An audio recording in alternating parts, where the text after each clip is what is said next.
Is there a secret formula to succeed at the Court of Appeal?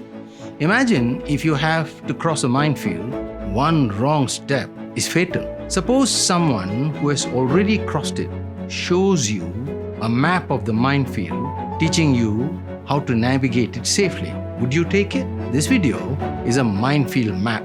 The Appeal Minefield Map has 4 points. 1. The Appellate Landscape. 2.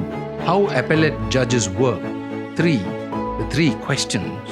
And 4. The 4 rules. As to the Appellate Landscape being a minefield, all appeals are nothing more than a landscape of law and facts. He who successfully navigates the minefield in the shortest time wins. Time is terribly short.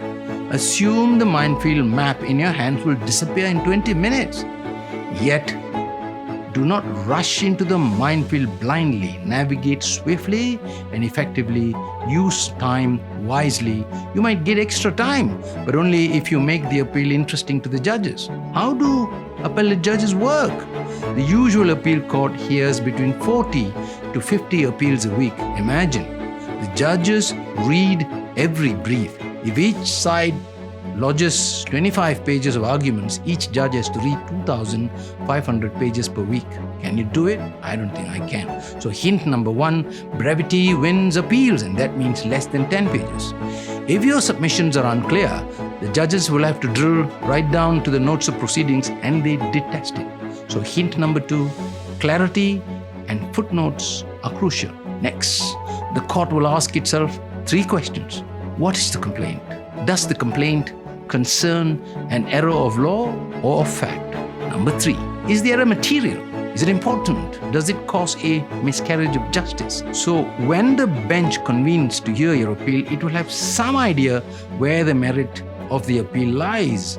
But almost all judges I know suspend judgment until the minefield is crossed. Next, the 4 rules. Rule number 1, even if an error is clear, an appeal court will not easily allow the appeal.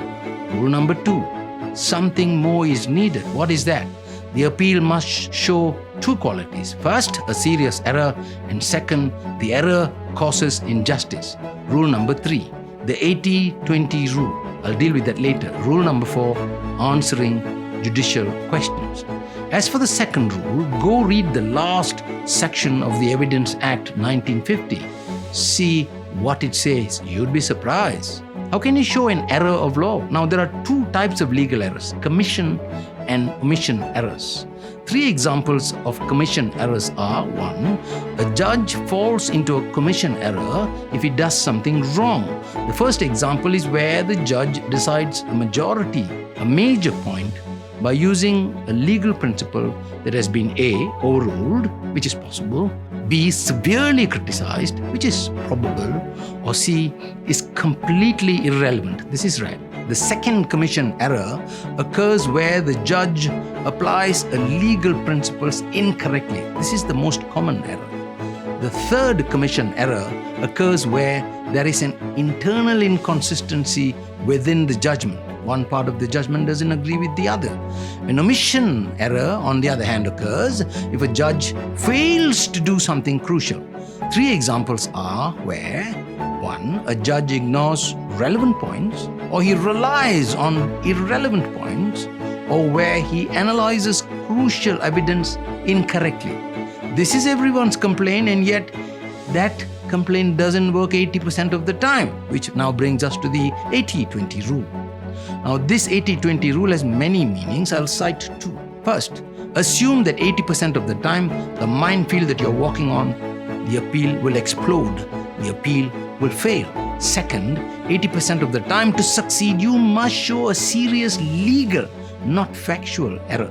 Next, what about judicial questions? Expect tough questions. Within the first few minutes, judicial missiles will strike the appellant first. Be prepared. When questioned, be ready to move to any part of the minefield without straying from your main path. Now, meet judicial queries politely. Be honest. Be helpful. Do not dodge questions. And for goodness sake, do not say, this question is not relevant, and then argue straight over the cliff. If you don't know the answer, say so. When integrity is at the heart of your advocacy, you will over time gain the court's trust, and that is the most prized possession of any advocate. How should you treat your opponents? No matter how rude or dishonest your opponent is, be fair and be courteous. Maintain decorum. Never lose your cool. Never get personal. Do not use a hysterical voice. Therefore, to summarize, first, an appellate court will not allow an appeal unless it fits into one of 3 accepted pigeonholes. The first one is called the legal error pigeonhole, where the judgment appealed from is based upon a wrong premise of fact or of law. Second is the reasoning error pigeonhole, where, for example, the judge's reasons are unsatisfactory, or where his deductions, conclusions are not supported by the law or the evidence. And 3, the evidential pigeonhole. This is where the trial judge was 1. Influenced by irrelevant points, did not give importance to relevant points, or he did not correctly evaluate the evidence. Now, secondly, all these errors must lead an appellate panel to one of 2 conclusions: either that the trial judge was plainly wrong, or B, no reasonable court could have come to the conclusions that the trial judge did. So there you have it. Subscribe and like. I'll see you soon. Goodbye.